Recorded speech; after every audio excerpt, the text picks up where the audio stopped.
So hello and welcome to the Old Gold Club Big Match Revisited. I'm Mikey Burrows. He, as ever, is the Scottish Adonis, Mr. Chris Iwelumo.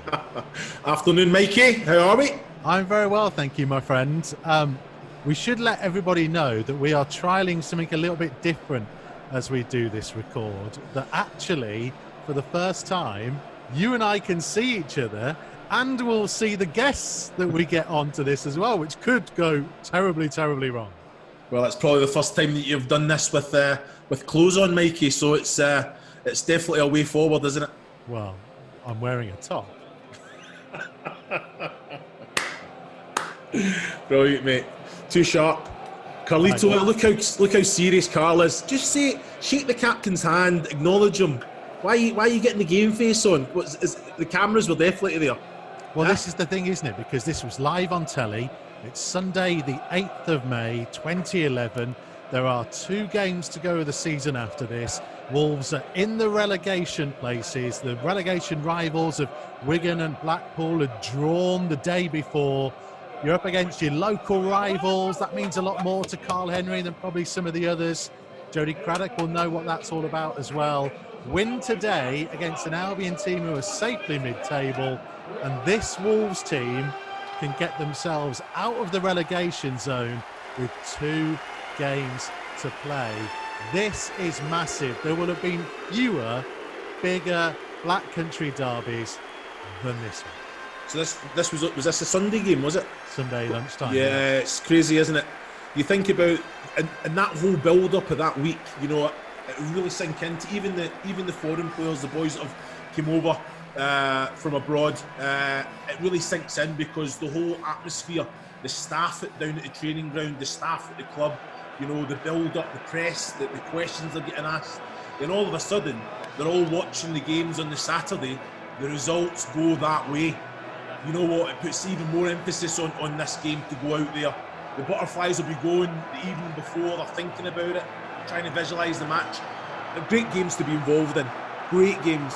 And I think it's a real test of character as well when players turn up for matches like this. So it's it's one of those things. It's speaking about myself personally. I never really got nervous for matches. You used to just kind of, you knew what your job was. You kind of break it down, you simplify it. But then when it actually comes to it, when you walk out, the rush that comes over you, you know, there's no feeling like it. Well, I mean, you can see, there's not spare seat anywhere in that crowd. And I've only done it once or twice at the end of a season. And I think I've spoken to you about this before, that when you're in the stands, you don't realise what it's like to be on that pitch and actually how close everything feels, how you can pick out individual faces in the crowd. It's really weird.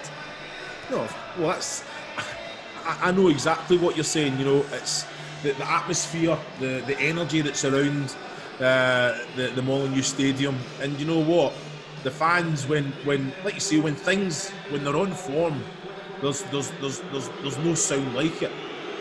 You know what, but what I will say is, you know, when there is seats and it's not as vocal and it's not as loud for a player, that's when you hear the little individual comments. That's when you see faces in the crowd walking out and you just hear the sound, the massive black and gold.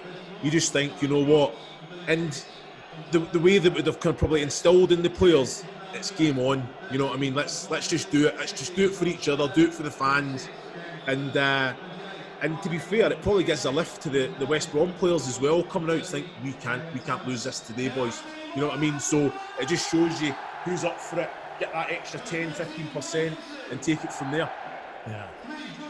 Right. So I remember being at this game where my boss at the time, Tom Ross, would always insist on doing the commentaries on the local derbies, but my job was to go and speak to fans of both teams before the game outside the ground, kind of getting that little prediction, that roar and stuff, and a big shout. And, you know, Wolves fans were pretty nervous, if I remember right, ahead of this, because, you know, the first season had gone pretty well, but this season, this is the second of the 3. So this is that kind of one where they were just a little bit lower all the way through. And as I say, we've got to this business end. And Mick always said to me through this year, it's not where we are now, it's where we are at 5 p.m. on the final day.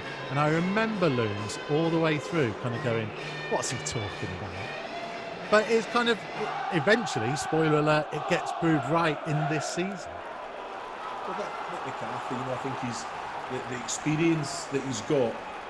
He knows, you don't get caught up, you don't get too ahead of yourself, and I think it's a manager's responsibility to prepare the players for a week like this and try and take the pressure off them. It's like the players know exactly where they are. They don't need to see the manager have little wobbles as well, and that's something I have to say. Playing under Mick McCarthy, you never seen that. You knew the politics that's above a manager's head. He dealt with that very well. He'd come, he'd know exactly what the players individually, man management, that's something that he ticked the box to very well. But it's so important for the players that they believe in how they play. They believe in what the manager's saying. It's not just for show, because the player will see right through that. Well, Mike Dean is our referee. Wolves have Wayne Hennessy in goal, Foley, Mancien, Craddock, Elokobi, Henry, O'Hara, Guediora in midfield, Ward and Hunt supporting Fletcher up top. Albion have Carson in goal, Gonzalo O'Hara, Mate, Olsen, Shorey, Choi, Malumbu, Morrison, Thomas, Cox and Odinringu. That's the two lineups for you here today. Some team. This is the thing, big Wayno here, don't take any chances. The way that West Brom, the way that they press, try and force you to go long. But it's one of the strengths of Wolves as well. Got a few players. There's Hunty there going winning it. Fletch is off the back of him. They've got that physicality that they can mix and match. Good pace in this team as well, by the way, Mikey. Looking at that, who's that behind? There's Nenad and Sylvan and Christoph Berra. It's, again, strong bench. You look at it, everyone would have been nervous. They boys would have been disappointed as well. Everyone wants to start. Everyone wants to be involved in a match like this, 100%. Well, I think I remember there was a little bit of, not controversy, but, maybe a little bit of surprise at the team selection for this, and because like I say, you've got Mancien playing at the centre of defence. You look around it, obviously needing to win the game. That's the key point, needing to win it, and people going one up front. That's yeah, but look at this. Here we go. What's this? Is this Jarvo? Stephen Ward. Wardy, is it? Oh, yeah, Jarvo's on the bench. Is he? I'm just sitting thinking there, a little bit blurry. Wardy, what's Wardy doing? This is what I'm trying to say. That's the striker in him. You know what I mean? Fantastic. Anyway, on that, I think you look at Michael Mancien. Question marks about being at centre back. That's his position. When he came in the season, we got promoted. Mick put him in front of the gaffer, put him in front of the back four, and because he was a footballer, he knew he was very, very comfortable with the ball at his feet, technically very good, fast. So playing in at centre back, I don't see that being an issue. I know there's probably question marks because the presence, the physicality of him, but you know what? He was strong, energetic, and he was great with the ball. And talk about with the one up top, that's not a big problem for me, because it's down to the wide men to break and get as close to Fletch as they possibly can. And that's something that, it makes it easier to defend, and then from that defensive unit, you can then exploit it with the pace you've got and go up and support. So, I know what you're saying about question marks. Yeah, I feel nervous even now, looking at this, knowing how much it meant. Just one of those occasions where I love derbies. I want derbies back. This is the thing. I know there'll be fans out there that don't want to see Albion back in the Premier League, and I can understand why. But also, these games, there's just something else about them. Yeah, 100%. I never got the pleasure. I never had the pleasure of playing against. I scored against West Brom a couple of times, but for other teams. I remember when I went to Bristol City on loan from Wolves. I got a goal against West Brom. We beat them down there. That was, but they booed me all match, so it was nice to get the win. But I never had the pleasure of doing it in the black and gold. You know, great challenge that. Is that Foles? Ooh. Jerome Thomas as well, another one of my old teammates at Charlton. Just good footballer, but Jody done well there. It's hard because he can go with both feet, Jerome Thomas, so where do you show him? Do you show him down the line? Probably done the wrong thing there, Jody has, and he's probably try and force him onto his left down the line. But with he's got quality with both feet. Look at the way they're pressing as well. Hunty, it all came from the press. Go on, get it away. Carl Henry mopping things up as ever. And then here, put the ball in the box. Foles, no.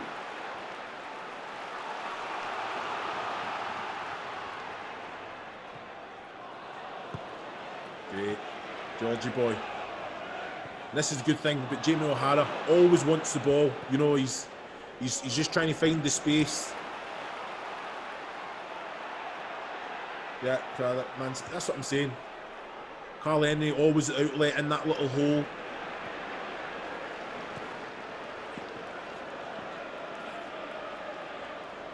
Moving it about very well.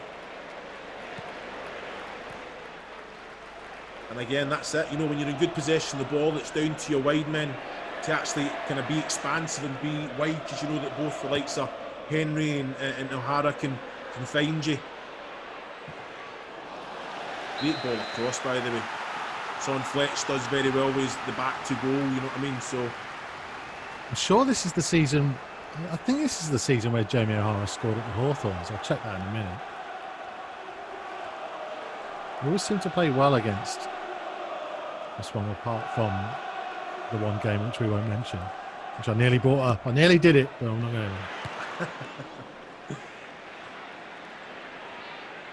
So wait a minute, so there's Fletcher's point man. Is it Wardy that's in behind them?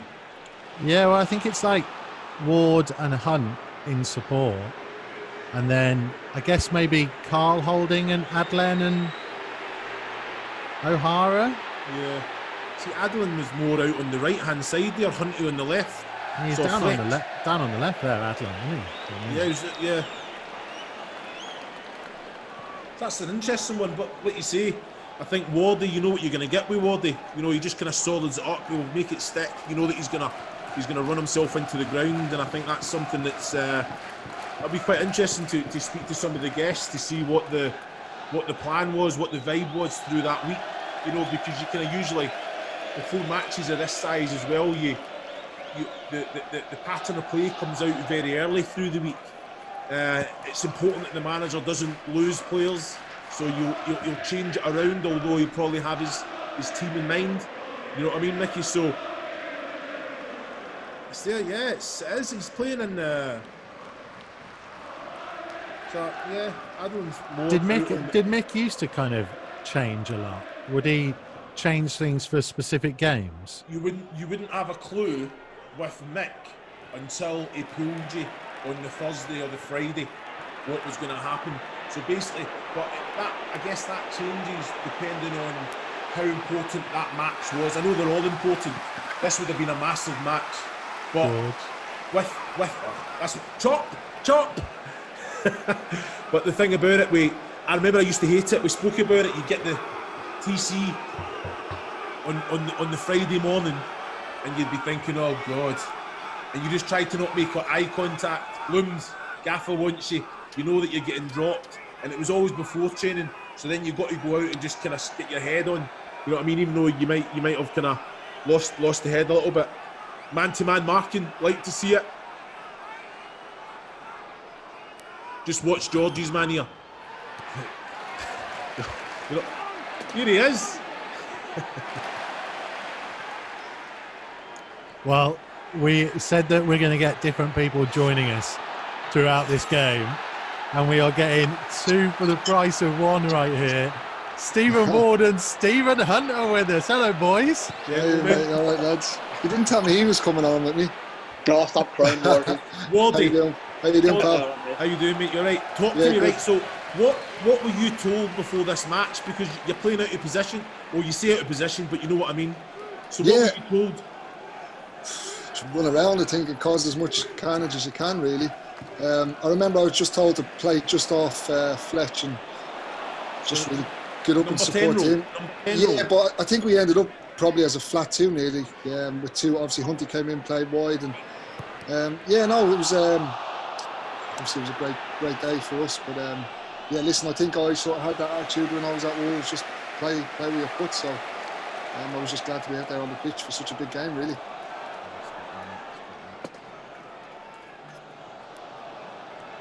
How did you feel, Hunty, ahead of this game? I was telling Looms beforehand about how it's not just a local derby, it's 2 games to go the season after this, and you need to win today to get out of the bottom 3. Yeah, I think personally I was coming back from a groin operation, so I was a little bit unfit, more fresh actually, because I was pain-free for a bit and was looking forward to the derby game. Listen, any derby doesn't really need much motivation from the manager. I think everyone gets a feel for the ground and everything that coming into the ground, into the stadium, and how you play. So I was looking forward to it, full of enthusiasm as ever. And you're right, Wardy played up front with Fletch, and both of them kind of led the line on the day where you know you're going to have 2 guys who are going to put a good shift in, especially Wardy from playing in that position, and it was going to be good fun. See the week's build-up, guys. Did the gaffer give anything away at all, or was it just the normal Mick Friday morning? The chat would come and then you would find out the team, or did they have to work on it a little bit more because of the pressure that he was under? No, to be honest, as far as I can remember, it was pretty much just business as usual up to the Friday. The one thing I do remember, I think, if I'm right, I think West Brom were pretty much safe, were they? I think they were safe at the time. And so firmly mid-table. Yeah, I remember reading things like obviously that they were coming to send us down and so forth like that. So I don't think it was more or less working on tactics. It was just more about knowing. Basically, we were in a really sticky situation. I think we hadn't won in a few games as well, as far as I remember. But I knew it was a massive game we needed to win, and I think playing against them, knowing that if they beat us, it could put a real sort of dagger in our sort of position in the Premier League. I think you could tell from the game that they were probably the team that was comfortable, safe, and we were fighting for our lives. Hunty, do you not think in West Brom being in that position though that they come in with a little bit of freedom? They actually play, they can go and express themselves, they've got nothing to lose. But as I say, is it just down to how good yous were? I think as well, if you look at it, right, if you look at Mick McCarthy's selection on the day, it's pure 4-4-2. It's pure his textbook formation he likes to use, and when you pick a team, there was always no in between. If you get stuck in between a 4-5-1 or a 4-4-2, that is when you look at it now, it's a 4-4-2. I can hear Mick saying, right lads, up and at the second ball, get the ball down, get it forward, and go from there. And even looking at the little bits of the game, you can tell that's what it is, and high energy, and taking from there. So, Wardy, are you actually an out-and-out striker in this game? Yeah. I was told when they had the ball just to sort of drop in a little bit if I could.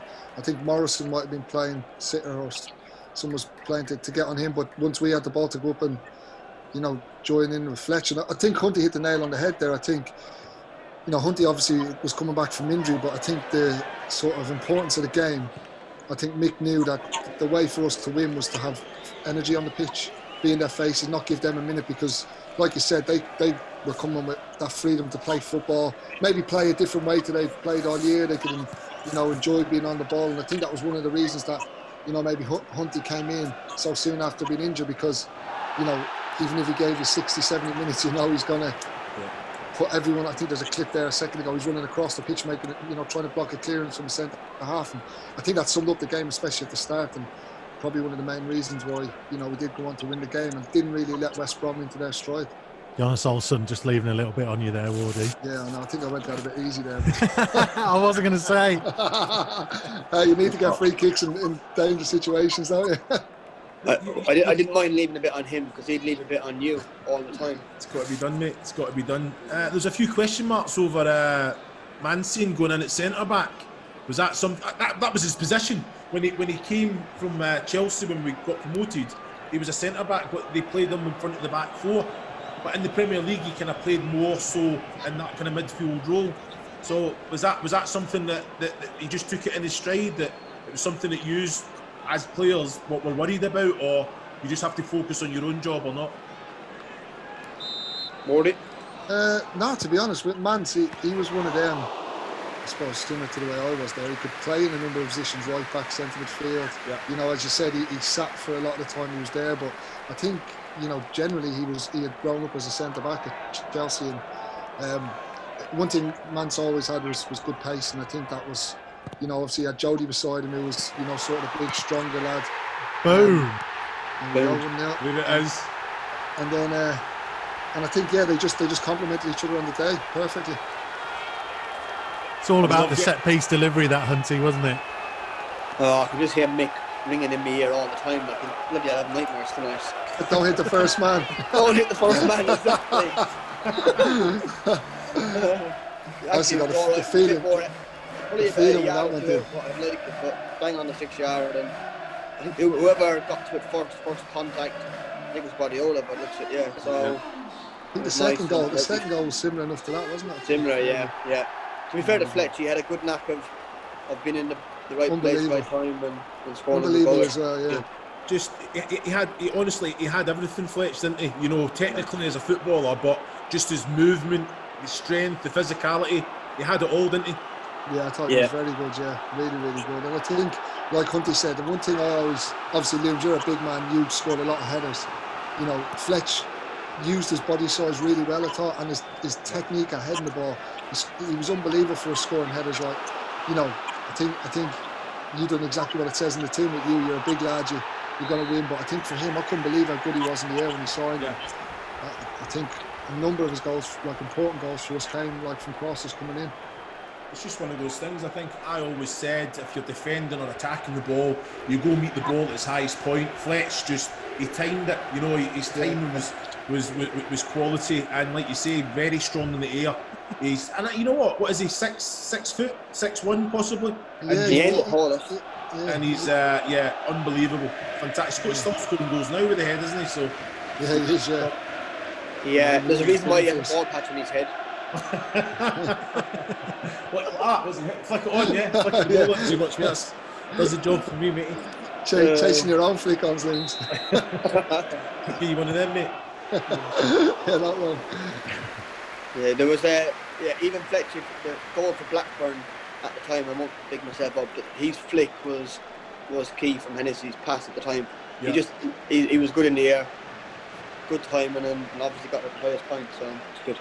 I think for me, one thing about this game was when, like you know yourself, Liam, you don't really look back on things in your career until sort of later on. Yeah. But I think we knew it was an important game, but you know, looking back on it now and you see the way the season actually unfolded, and you know the teams that were down there, Birmingham had just won the League Cup, didn't expect them to go on the run they went on. Yeah. You know, we had Brom coming, we're under like unbelievable pressure, and then even to go into the last day and not win and still survive with, you know, 40 points nowadays is comfortably staying up nearly, you know what I mean? Yeah. And, you know, we're still scraping to stay in the league. It's just, when you look back on it, it was an unbelievable end to the season for us. I'll ask both of you this then. Talking about that, obviously you kind of think about the season that went on. What was a game that you think, you know, there's points, there's games through this season that you think beforehand, we're not going to get anything from this, but you did. Was there any standout game from this season? Go on, Hunty. No, I would say this game is one of the main reasons why we stayed up. But I think during the season, sometimes you just get into a rush and you can't win games, and you ground out an away win or something like that. It's not nasty. I think Mick had a go-to page to get us back on track. You know what I mean? In his head, okay, we've lost 3 or 4 in a row. We've tried to be expansive. We tried to open up a little bit. We're going to get back to this, and that was Mick's way of kind of getting back to it and trying to get some points on the board. Well, you know, this is the season that Wardy scores at Anfield. I was just going to say Liverpool away. I thought it was a turning point. But You know what? But Wardy, it is, but my memory is rubbish, so I can't remember. No, honestly, for me, I wouldn't pick out a game really. For me, I think it was our second year back in the Premier League. Yeah. I think that's right, isn't it? And I think Yeah. you know that whole second season syndrome. You know, Wolves. Don't sit in the fence, Wardy. Pick a game, mate. You can say Liverpool if you want. No, I'd say Liverpool if I were you, Wardy. There was about 6 months left after that, Liam. But no, honestly, you know, you sort of build up, and it's only really the last 4 or 5 games at the final season anyway, because you know, people didn't expect us to stay up, and we literally stayed up, you know, by the skin of our teeth on the last day. But albeit, you know, with 40 points, which would have kept you up in many a year. I mean, I was just looking at some of the results because the game before this, you'd gone to Blues and let slip a 1-goal lead, and they were down to 10 men for an hour, and kind of, I guess, not being able to win that game added to the pressure of this one with 3 games to go. Yeah, was that did Kevin Phillips score late on, a header or something? No, Seb Larson had equalised, but Craig Gardner got sent off after 21 minutes. Yeah, I was thinking, I remember that game.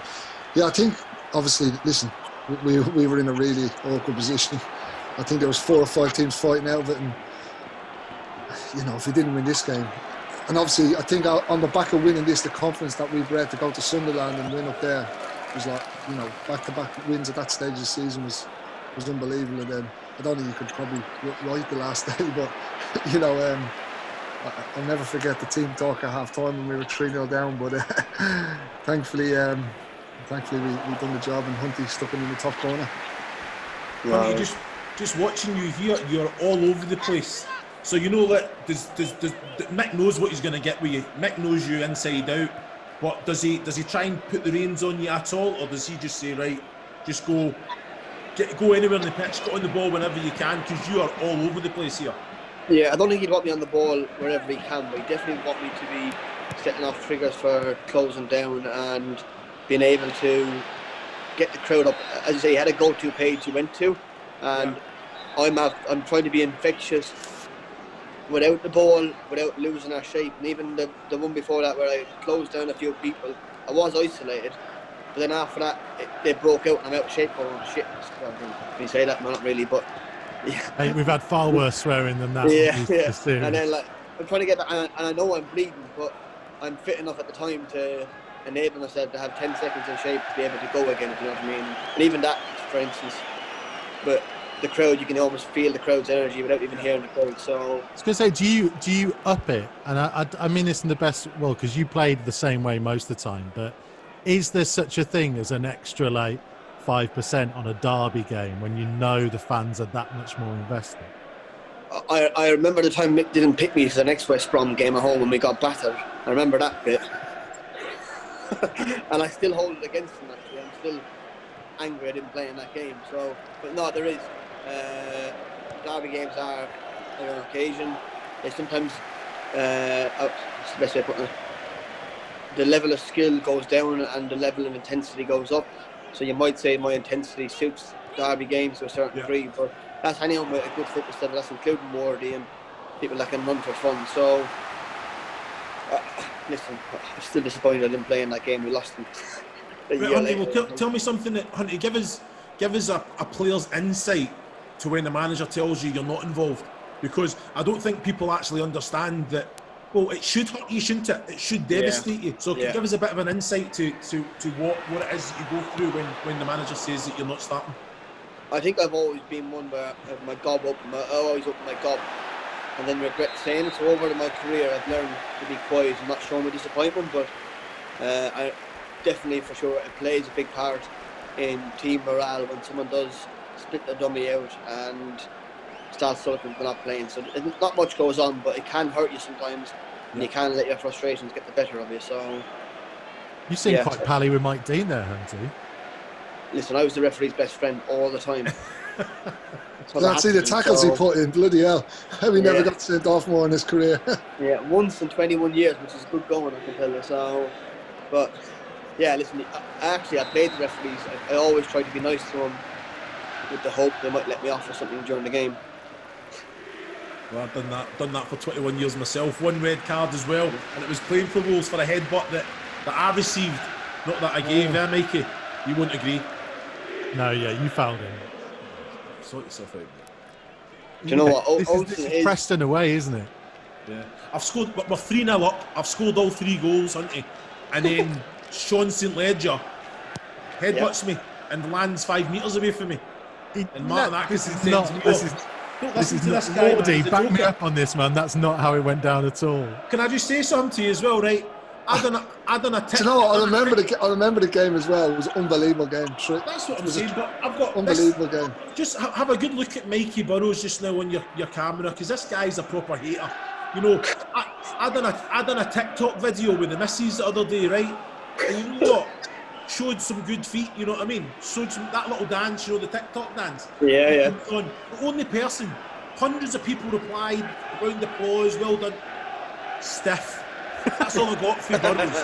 What a guy. He's just a hater, mate. He's an absolute hater. Oh, TikTok, what is going on in the world? Oh, yeah, jeez. Honey, I'd love to see you doing some TikTok dance videos. I can move for a white man, I can say that, yes I can, and I can move for an Irishman even more so. Live a dance. I have to see it with my own eyes, Hunty, mate. I have to see it with my own eyes to believe it. No, I don't. With a few gin and tonics, I definitely so. Funny. Looking at Hennessy, he can boom it, so it would have been perfect for Big Fletch and Big Wardy up front that day to be direct. I think that's what it's not something that the gaffer would have said to you, or is it? Let's go long, pick up the second ball in the attacking third. Or I think he wouldn't have been shy of it in terms of if we had to. Yeah. If we had to go long in terms of, especially with the 2 bodies up front. Listen, Mick was bright enough if we had midgets up front in terms of striker, but we didn't. Stephen Ward and Stephen Fletcher are good in the air, so sorry, one third person, but yeah. Good pace in the team as well, though, isn't it? So it's all about kind of getting up and supporting quick, isn't it? Yeah, I think energy, wasn't it? That's what you could tell. We wanted energy on the day, and I think, like Hunty said, I wouldn't say we were a long ball team in the Premier League. We tried to play football, but I think, you know, when you come down to them games, as you know yourself, Liam, you've played in them, sometimes you don't want to be playing that risky pass out from the back. And I think, you know, he encouraged us to, I wouldn't say go long, but, you know, turn them, get us trying to run in behind, and obviously Hunty running in behind, and then, you know, we had good energy in the team. I think you know, Guardiola played on the right, and he's more a centre midfielder, but let me tell you, that guy could run all day. He was so fit, and I think that's why he played in that position, because he knew he'd get up and down, he'd come inside, he'd get in the box. And I think when you look through our team, you know, probably have Carl sitting there, you know, protecting the 2 centre halves, and everyone else just, you know, piling forward as much as we can, really. Oh, brilliant! Even that from Wardy, they're just holding that up, allows everyone to get the picture. Yeah. And it's a willing runner, and listen, you know how it is and what it is with Mick, and that for me is, in a nutshell, what he would have wanted to achieve and go from there. And you could tell on the day, you know, little things like someone blocking a clearance, someone blocking a cross, you know, the energy everyone had, the crowd just completely lifted. And I remember it was one of the best games I played in, I think it was. I remember the day, it was unbelievable. And I think you could sense after that everyone believed we could stay up. Again, it's unbelievable, isn't it? It's right on the money. Ball in, kept alive, and just in the right place at the right time. But fantastic goal all round, isn't it? Do you know when you look at it, right? You're watching it back, and Wardy's still playing. But if I'm looking at that now, looking at myself, and going back to how I felt, it almost feels like you're a gladiator. Yeah. And you're in the arena and you're ready to kill. I know that sounds terrible saying that, but literally that's how it was, and how derby games should be, and how a professional athlete should behave when he crosses the line to try and win at all costs, in my opinion. So Hunty, why do some players crumble under that then? You know, because that's what it's about. Games like this, you want to be involved in, you thrive in it. But some players bottle it. Some players don't have that about them in these games. Yeah, do you know what as well? I think it's to do with the personal mind. Like, you could have easily looked at me in my later years of my career going, he just doesn't have the same energy, or doesn't have the same drive. They actually might be struggling to be fit at the level they want to be, or the bodies are not in a good place. I generally think, yes, I get the mindset, but if someone is generally fit and well, there's no reason why they shouldn't enter the pitch on it every day, knowing that they've practiced their skills to be the next level they can get to if they can. Like, so for me, I never derby games, any kind of games that I always strive playing in. But my energy, my positive energy, Wardy will tell you, is me, if you know what I mean, when I was playing. So that would have been me. But people are different, of course. But generally, some people can be injured as well, so you have to be careful when they do look like they bottled the game or they do look like they've had a bad game. Well, do you know if they're injured? Do you know if they're fit? What's happened during the week? And where you go from there. What's going through your mind, boys, now? You're 2-0 up, half an hour played. It's pretty much the perfect start you could have asked for. What do you think at this point? Are you like, right, we've got to keep going because we're on top of them? Or are you now starting to think, right, let's just bed in and protect what we've got? No, I think I remember the game in terms of, I remember Carl. You know, Carl's like a very passionate guy, obviously from the area, West Brom. I remember he was just driving us on to just keep getting at him and at him. I don't remember there really being a stage, probably maybe more so in the last 15-20 where we thought, well, we need to just, close up shop and make sure we get up. Wardy, your mics went all funny, Wardy. Yeah. We'll get him back in a sec. Cut him off. Get rid of him. Good. Dodgy Wi-Fi wherever he is. Carl was, he was annoying, Carl, on his day because he was always the same way, always wanting to win, always being relentless, always being a good captain to a certain degree, and was on them kind of days for sure would have been good to listen to. You know, the build-up, Hunty, is it like, because me and Mikey were talking about it before you guys joined us, you know, there's obviously for yourself, you know, you're talking about derby days, but there's some foreign players as well. Is it impossible for the players not to get involved and get caught up in that, the whole hype of how much this match meant? Or was it to the position or where Wolves was that kind of puts that pressure and puts it into perspective for the players to understand the importance of it? Yeah, I think with any team at the bottom, I always look at it now, any team at the bottom always seem to come out firing, wanting to do well, and then all of a sudden something goes against them and they lose all their confidence and the game is a struggle. Like, we scored early in the game, as you can tell. We scored 2 goals, so that led us to the next stage of where we're 2 goals ahead. We can keep going, we can keep pushing within a structure, so it's fine. But I always think struggling teams, if they always get off to a good start, and then all of a sudden something goes wrong and they crumble a little bit. So on the day we were at it, we were up and at it, and wanted more of it to a certain degree. Boys, say hello to your gaffer. Hello to Mick McCarthy. Oh, he's connecting his audio. You got me back, Mike? The gaffer's here, Mick McCarthy. Hello. You got me back? We've got you back, Wardy. Okay. Am I out? You're still in. I don't know whether Mick can hear us or not. We can see him. It's just the respect, isn't it? We're just waiting for the gaffer to just introduce himself. Say hello. We'll pipe right down now, Wardy. What was that about hitting the first man? Oh, the joys. Mick, can you hear us? Probably buggered off. What would you say then, Wardy? You know, 2-0 up. It's a dangerous scoreline. You hear people talking about it all the time.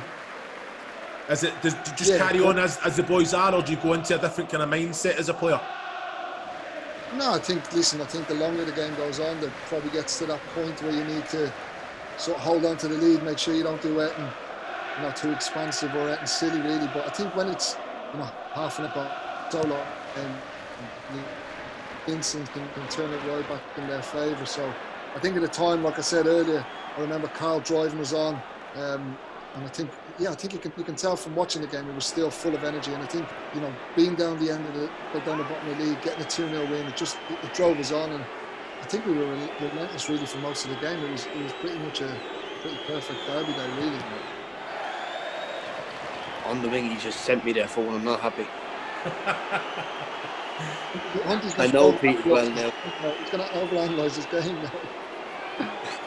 But you always do, don't you? As a player, when you walk off the pitch, you're your own worst critic, aren't you? That's how you improve. You know, you beat yourself up, even if just little things. Even if you've had a decent game, you still focus on some little negative parts that you think I could have done that better. But that's why we played for 20 odd years, and got the most out of the game, is it not? Yeah, 100%. I think it's the only way you improve, really, isn't it? So I think a lot of us, especially I know Hunty is, we're all probably our own biggest critics, but yeah, thankfully we were all pretty happy after this day. And to be able to take criticism as well, and take criticism in the right way is important for a young But player. it has to be delivered, Hunty. It has to be delivered in the right way. You know what I mean? Yeah. You know, Yeah, I think looking at this group of players, I think if someone wasn't pulling their weight, they would get spoke to in the right way, that they would get lifted. But some players, you have to talk to some players in the right way to get the right reaction back, because we've all been involved with that bit of bickering, and it's just you get spoke to and it's disrespected. You understand? Yeah. I think over the years, it's mellowed. I'm sure if Mick can hear us, I'm sure he would have battered people at the start of his managerial. Maybe he wouldn't have, but he would have battered people. I can hear you. Can you hear me? Yeah, we've got him. Here he is, Gaffer. I got And that. then over time he would have had to change. And I listen, I can tell him straight. I'm pretty honest. He definitely mellowed and changed his way at Ipswich compared to what I had him at Wolves. He might tell me different, but I don't think anybody could afford to talk, say 20 years ago, how they talk to players now, because players are not tougher. They're a lot weaker these days, I think, personally, but that's what it is. No, I agree with that, Hunty. I agree with that. You reckon, Hunty? I mean, they're all getting pelters off the internet. They all read the silly Twitter feeds and Facebooks, and Yeah. they get what plays across, because some of them unbelievable players that they don't really deserve. Do you think I've mellowed? Have I mellowed that much? It's just getting older, Hunty. It's when you got grandkids, mate. You got to get older. That's what I was going to say. You got grandkids. Since the grandkid come along, you were like a bit more softer and nicer witted, like. I hope so, anyway. Did Hunty mellow a little bit though from his time at Wolves to Ipswich? I have Well, now, I so I've changed. I just watched that game, and I'm so glad he asked me to watch it, because the things that stood out for me, but I forgot how athletic and how hard working you guys were. It was unbelievable. But Hunter, you trapped the ball wide left, and if Ronaldo did it came right out of the sky. You trapped it in one, and then you stood with your hands on your hips and he tried to move and it rolled out of play. There was that, and Richard Stearman breaking out from the back four, and somebody tackled. So he rode the tackle, and then he decided to fall about 20 yards further on. Yeah, I remember that. Oh wow!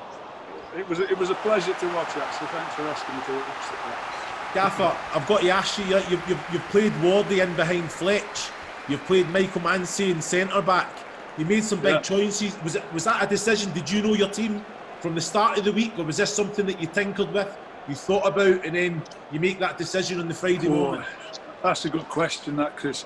I've probably had 300 games since then, with Wolves and with Ipswich. So I looked at that game today, and I saw the bench with Bez on it, with Sylvan, Nenad. Sylvan's on the bench. I just put Steers on the bench, Jarb was on the bench. And I'm thinking, what team did I pick that? I don't know. It must have been the performances before, or the games before, or what had happened. And playing against West Brom, I have to say, I didn't realise the significance of it. It was the third last game, and we had to then go and play Sunderland and Black. And I guess I just tried and tested and trusted lads that I knew I was going to get a real shift out of it. It was all bust, wasn't it, to be honest, that game? I saw the interview afterwards, and I said it wasn't a must-win game. Who was I trying to keep? I was staying cool. Well, Mick, I was saying to the guys earlier how all the way through this season, you would always say to me at press conferences, it's not where we are in the table now, it's where we are at 5 p.m. on the final day. And I've got to be honest, I'm not sure I always believed you, but there must have been a part of you that slightly doubted that at the time. I think if you asked any manager, and players as well, that they always have doubts going into games. They might be looking at the opposition and fancying it, but then they think, I'm playing against so-and-so today, that's going to be a tough one. And as soon as you start thinking that, that's the doubt. And I can't, and I saw the interview, I couldn't guarantee we were going to stay up. But you saw the performance from the lads. I could guarantee what I was going to get was that effort, that energy, that work rate, that desire. And I was amazed when I watched that performance. I thought, first half we murdered them, second half we hung on. I have to be honest. Gaffer, you've already said there about how strong the bench was. You know, I know you've done it many times over and over again, but are you disappointed when you drop a player and you don't get the reaction that you want, because they want to play it, don't they? Every player should want to start for you. Yeah, Chris. I mean, they always show a real. I can't say it's a bad reaction because I wouldn't be too happy being left out. But they always show anger and real disappointment when I tell them in the office. They're always annoyed at me. Then what I can't understand is if when they go out, that annoyance turns very quickly into bitterness, and then, you know, they don't want to try and they don't want to win, and they don't want the teammates to be as such. And they have a real effect on the teammates in training. And to be honest, that's why I tried generally to tell players on a Thursday if we were doing work then, and certainly no later than Friday. Because what you don't want is somebody in the dressing room on a Saturday who's just been told, and then he can't get over it. You need him to have had 24 hours at least to just think about how he's maybe played. And there's times I've said to players, I think I've said it, I'm going to say to you, Chris, we were talking about this, I put Andy Keogh. Andy Keogh, yeah. And I said, Chris, I can't tell you it's because you're playing badly, but he deserves to play this weekend. Yeah. And that was the hardest decision of me trying to tell you that. If you've been SH1T for the last 4 weeks, it's easy. I can show you and say you're not playing. Yeah. But it wasn't that Gaffer, hard. I just do you remember you deserved stopped me? Do you remember you stopped me going to Cheltenham, Gaffer? I should have stopped you this year and all. You wouldn't have had that virus left. Do you remember that, Wardy? You sent me up to ask him, and we just lost, and I was completely hopeless on the Saturday. So, and then I had to go up and ask him, and he told me, "Boy, no chance we're going to Cheltenham." And then you changed your mind. Yeah. Was that you going soft, Gaffer? Then do you reckon? No, that's me understanding what is required to get the best out of people, Hunty. Remember, I'm being that bitter and twisted one then because we lost and we played badly. Yeah. So I don't think going to Cheltenham's going to really affect you. But what I am doing is punishing you. Yeah. And that don't get the best out of people, because you all go and say, what a dickhead he is. He won't let us go to Cheltenham. And you all tried your socks off from it. If you didn't try, if I thought you'd down tools, I would have stopped you. Yeah. But, you know, I did it once with a Christmas party. I went into one, I said, you're not going. And then Taff was there at the time. He rang me up and he said, you think that he should be doing that? You know, the lads work the socks off with you. And so it's a bit, you know, when I tell somebody they're being dropped, it's that how they react. And then when I've come on, we've lost and we've been hopeless, it's how I react. And the older I got, I realised that, you know, the lads weren't doing it on purpose. They didn't play badly on purpose. So. Gaffer, on that, how important is it that you have... It's funny one about that trip to Cheltenham, and now Hunty came back from the office. Sorry, Wardy. I can only just hear you, mate. Can you hear me now? Yeah. Hunty obviously came down to tell us the news that we were allowed to go, but we had to sort of stay under cover. I'll never forget. We walked into Cheltenham, into the Guinness Village, and the first person we seen was Steve Bull.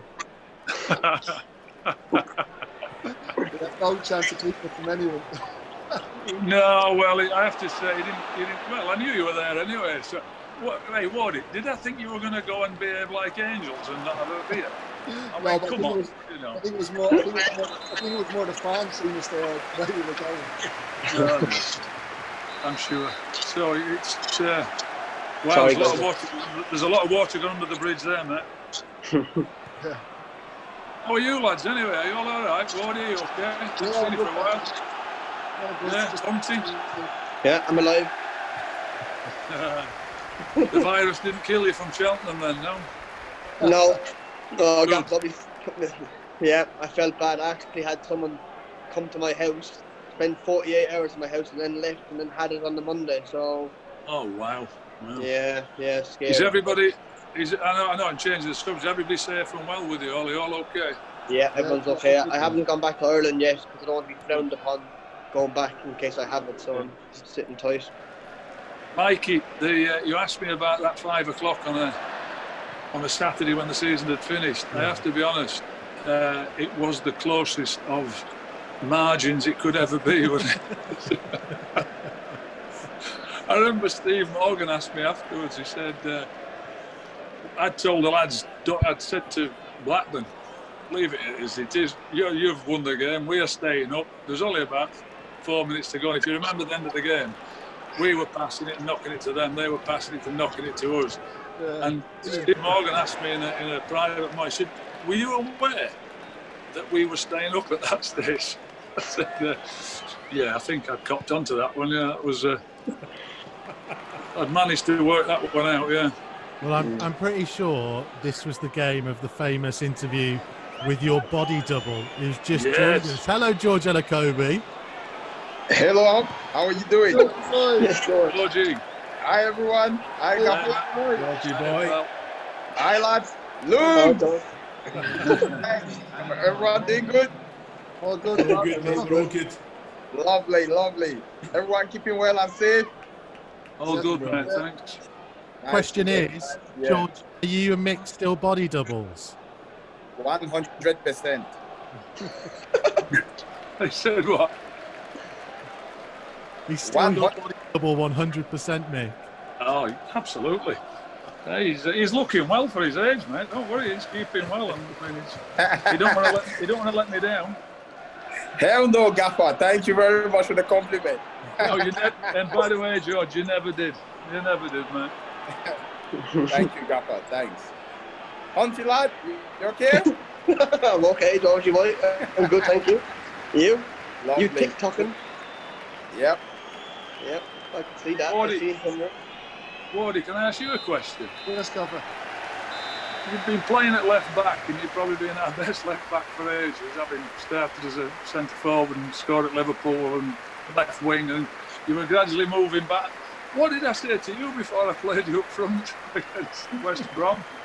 I said to Looms, I could remember that you just told me to run around, basically, cause problems, get as close to Fletch as possible. I don't know whether Silv had it knocked before the game or he might have had a tight calf or something, because I don't think I could play.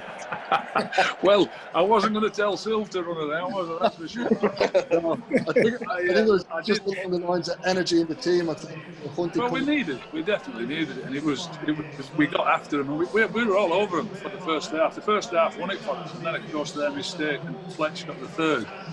But I was asked recently who was my best signing.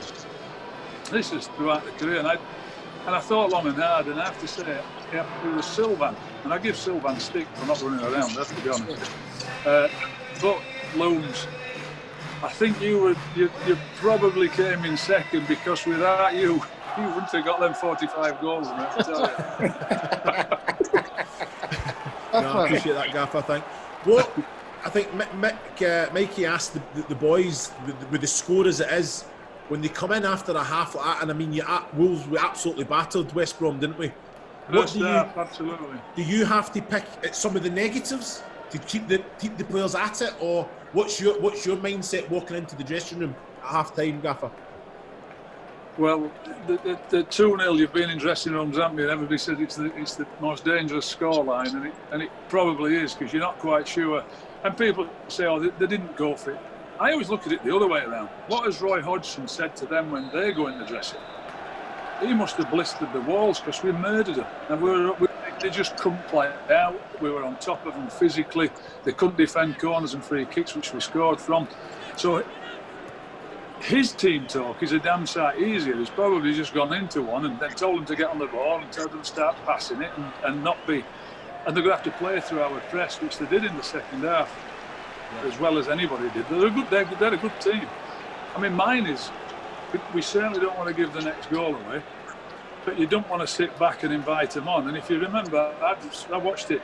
We set off second half just like we started the first, and I think we run out of gas a bit. I mean, we were it was the third last game of the season, and we tried to play like that every game. Yeah. Does emotion play a part in this as well? Because it is a derby day, and you are getting towards the business end where you know that you need to win these games. Absolutely, but let me tell you, it wasn't about West Brom. It was about Wolves winning, whether we were playing Manchester United or Halifax Town or West Bromwich Albion. That day genuinely didn't matter to me, because had we lost, we were in serious trouble, and I probably wouldn't have stayed on then, because if we'd have lost that, I think we'd have got relegated. So you had to take the emotion out of it being West Brom. It was whoever was turning up, we had to play well, and so long as we left everything on the pitch, which we did, and we won because of it. What a goal that is, by the way. How good was Fletch, Gaffer? He had it all, didn't he? All-round player. I thought he was brilliant, Fletch. I went to watch Burnley play at Turf Moor against Arsenal. TC and myself went up one night. We got Burnley to play, and it must have been the year they went down. And I said to TC, well, we both looked at him. I said, "Oh, Fletcher, different class. If we could ever get hold of him." And I don't know the circumstances. I'm assuming that they went down and we signed him from Burnley then. I doubt that I sold him in the Premier League, and I was delighted. He was brilliant in the head, a great touch. He was quick enough. His movements terrific, and he's a great finisher. Great lad he was, and all. Really liked Fletch. We talk about emotion and how big this game was.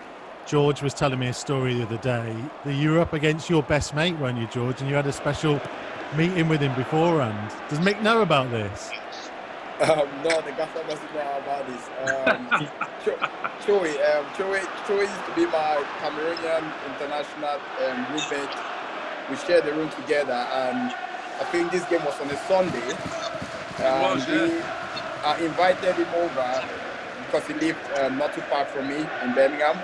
Invited him over, and we had dinner together at my house. And when he was leaving, I told him, my exact words to him was, on Sunday, when you see me in the tunnel, if I'm starting, if you see me in the tunnel, I'm not your friend, I'm not your brother, I'm your worst enemy. And if there's a tackle, I will definitely break both your legs. Those were my exact words to him. And I think, well, I tell you what, you didn't scare him too much, because I was watching that. He was a handful.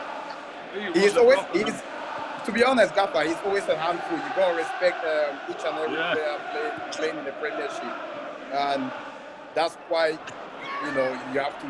I had to come with my A game on the day when I realized I was starting the game. I knew I had to. West Brom over there, always a good side. Taking, like the Gaffer, like you said earlier on, taking the emotions out of the game. It was all about getting the result on the day, and thankfully we did that as a team. So there was no friendship, and I think I must have tackled him in the first 5 minutes, and he looked up at me, and I thought he must have thought there's really no brothership out here today. But enjoy playing in this game. George, I'm surprised. I'm surprised you had to tell him that. I never once had to tell any player I played against that he was my enemy and I hated him and I was going to kick him. Gaffer, I just never once. No, I had to warn him, because I know, he might have thought I was joking. So I just told him on Sunday, don't look in my direction, because all right. You're going to be in trouble if you do that. No, it was just accepted. It was just accepted they were going to get kicked. It was a different era, I have to be honest. If you get a chance, lads, watch the Chelsea Leeds 71 replay, FA Cup final replay. What happened there, Gaffer? Oh, it was just violent. There's a referee who watched it subsequently recently and said there would have been 9 sendings off. Quite seriously, watch it. Get it on YouTube and watch it. Watch the Wembley one and watch it. It's Leeds and Chelsea. It is it's like the Gangs of London playing. It's violent. It's unbelievable, but it's brilliant as well. I mean, they get kicked from pillar to post, get up, carry on, and it's great.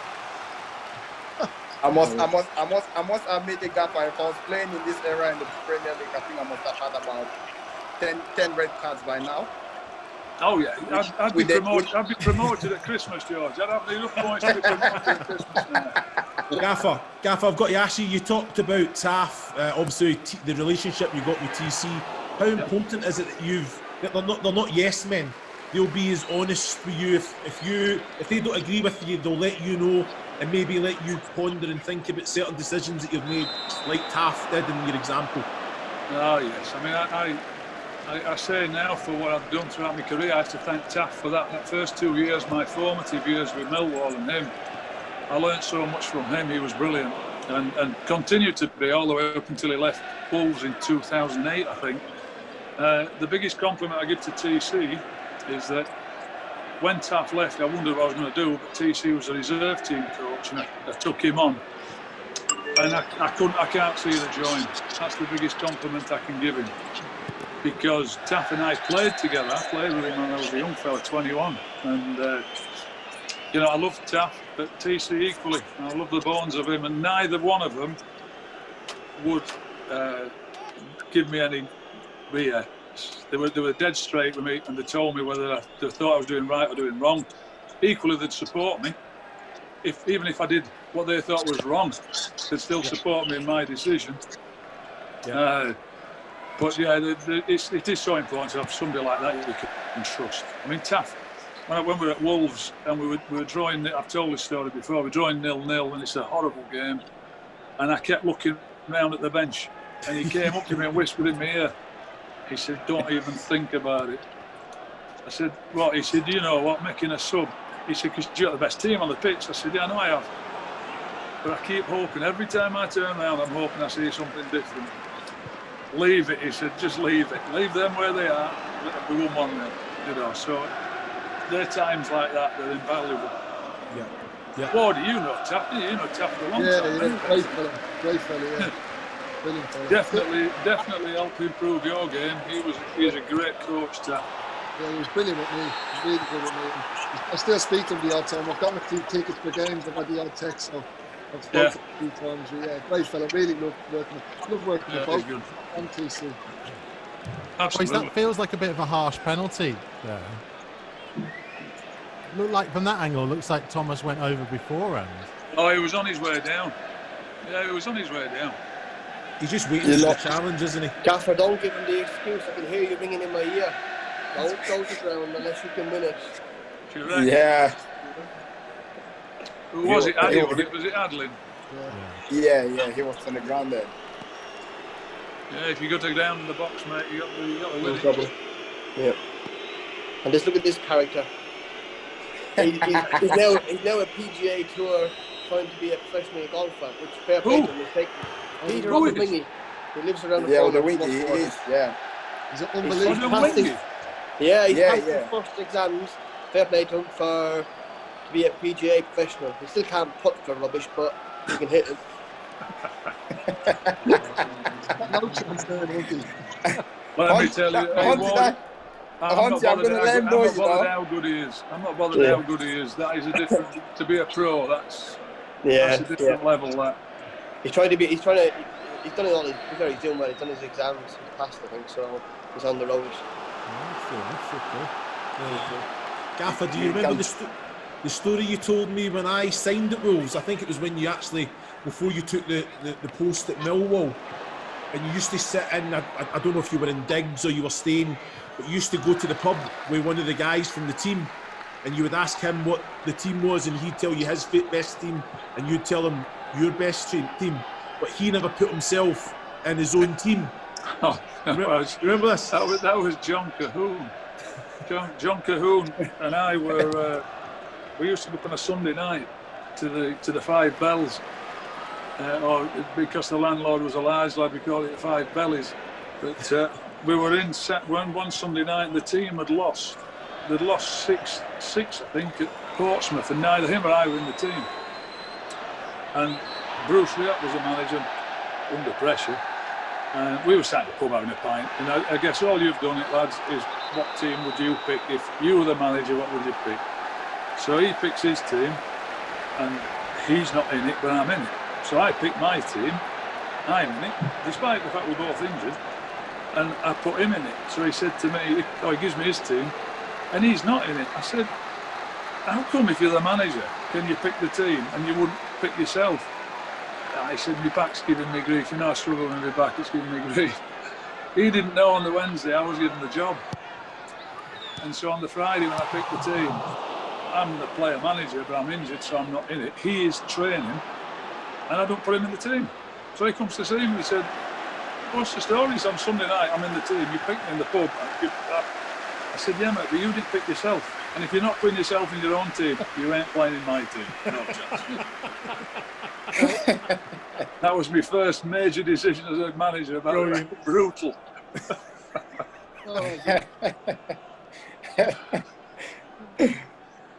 He says it happens somewhat different, but I'm telling you, that's the bones of the story. You've got the chance to pick your team. No. You can pick your own winning lottery numbers, but I'm not going to because I've got enough money. Ain't gonna happen, is it? No. See, Wardy, it's been brilliant to have you on, my friend. We've kept you for an awful long time, so feel free to disappear in a moment if you want to. But I just want to get a quick word from you on kind of what it was like in amongst this group of players and having Mick as your manager. Yes, it's mad. I was asked a while ago about my time at Burnley and my time at Wolves. I think it was actually for the Wolves programme.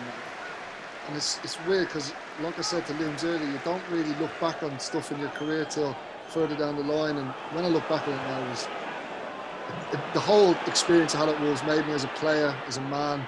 The gaffer gate. Listen, I basically owe my career to the gaffer put me at left back and believing in me. I probably, if I'm being honest with myself, as a striker, I don't think I'd have, when I first come over, I was anywhere near the level that I needed to get to sustain a career at that level. So, that one little decision that the gaffer seen in me, changed my whole way. And, still have great friends from the club, enjoyed every minute of it. Even the bad times, it was tough sometimes, especially the last couple of years for myself. And, obviously I spoke to you about when, you spoke to Carl Henry and a few of the lads. That was tough, but, that never changed how I felt about the club, how I enjoyed my time there. I still live close to the area, and looking back on things like this just brings back some unbelievable memories and ones that I'll cherish forever. Hey Wardy, thank you. You deserve all the credit, lad, for putting the work in. What you did.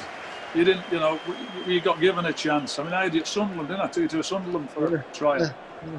And it's Dave Bowman that was the one that kept in touch, and we would see you were playing back in Ireland, and then you came over to us for a trial.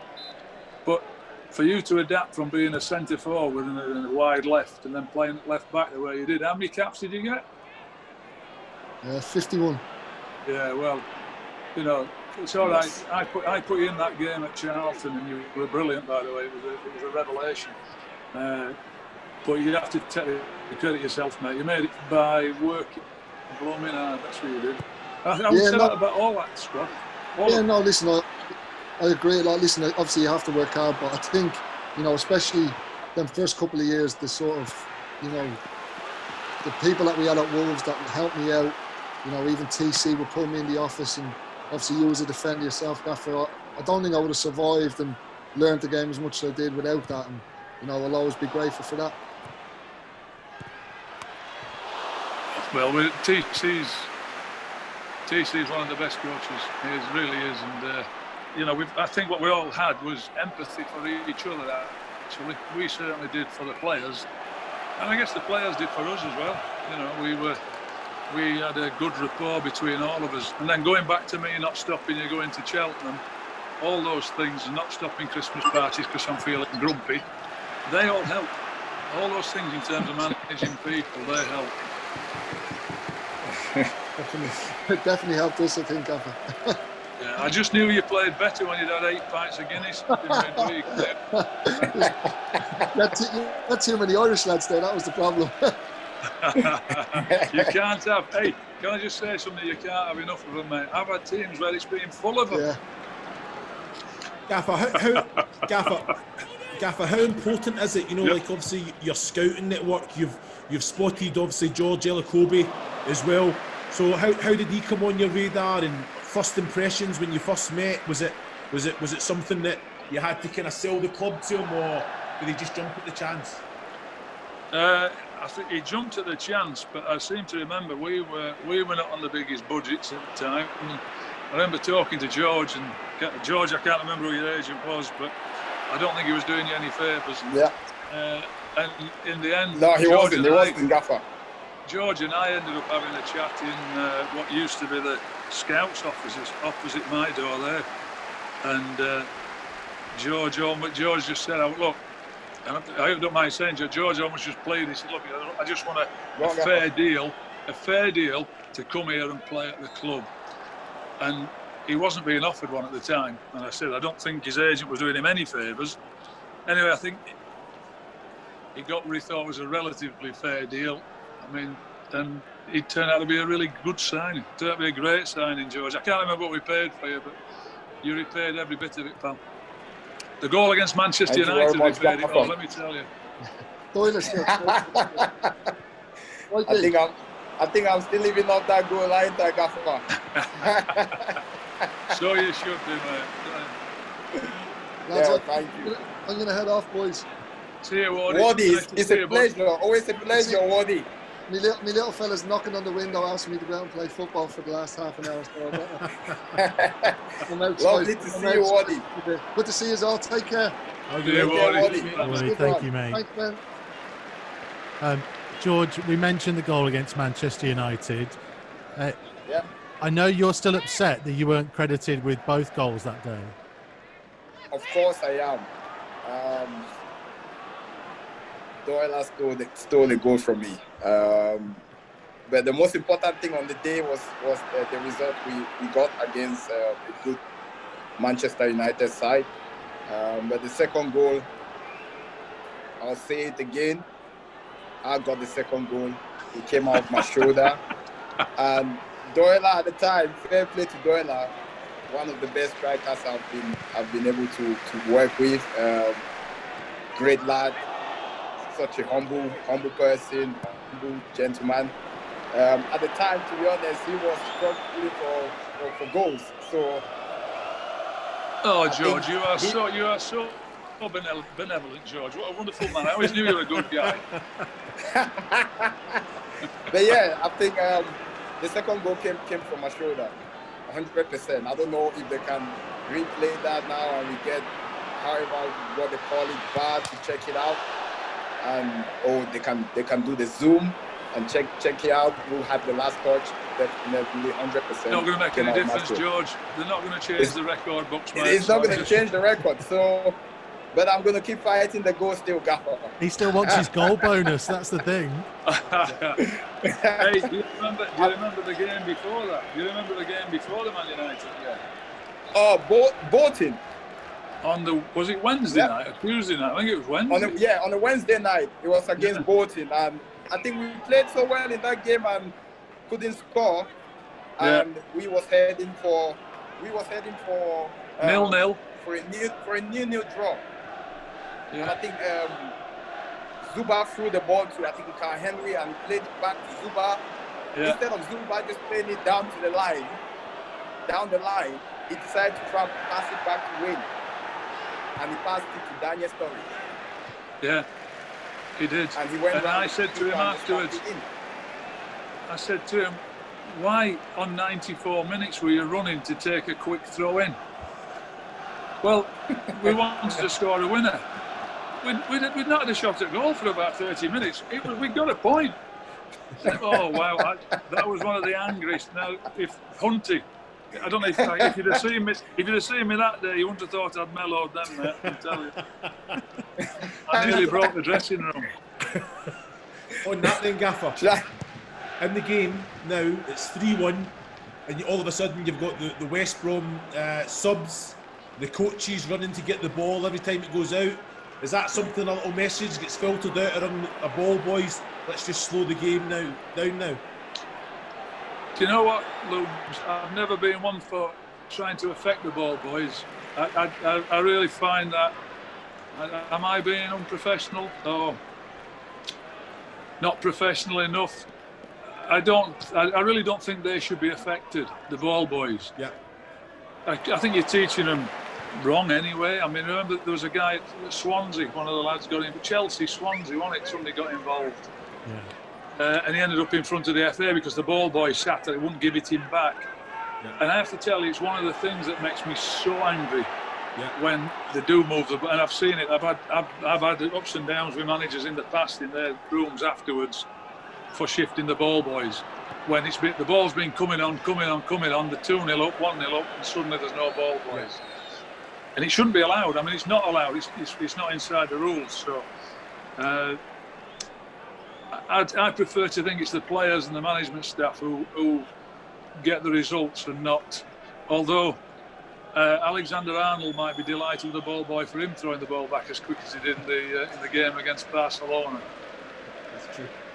Very true. And Mourinho credited their ball boy, didn't he, for giving him the ball back? Yeah. As long as they give it back to everybody, and then you don't have to give them a kick up the rear when they go chasing after them. Fair point.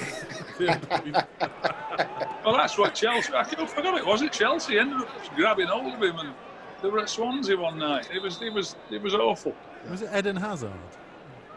I think it could have been. Could have been. Was it? Nah, I don't know. I don't think so.